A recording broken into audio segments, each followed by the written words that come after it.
dealing with their own struggles at the moment and instead shift that to court systems and to landlords.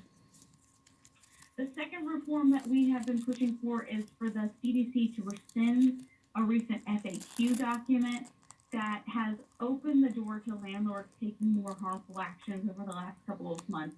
So the CDC moratorium itself says that landlords can't take any action to pursue an eviction, but their FAQ contradicts that and says that landlords can file for eviction and take other steps in an eviction as long as people aren't physically removed from the house.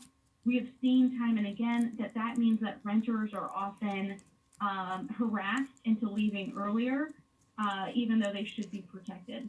The other change we saw in that FAQ is that it states that landlords can question whether or not renters are telling the truth on their declaration forms. We also see that as being a loophole to allow landlords to harass tenants.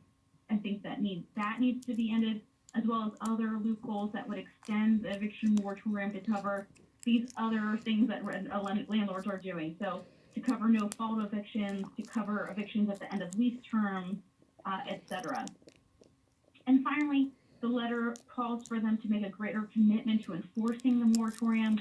There are criminal penalties against landlords who wrongfully move forward with evictions, but so far no federal agency is actually implementing it.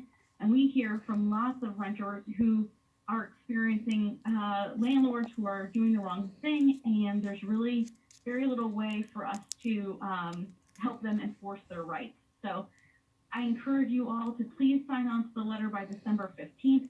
Hopefully we can get something in a relief package, but if not, it'll really fall on our work with the CDC and all of our advocacy to push the CDC to take action.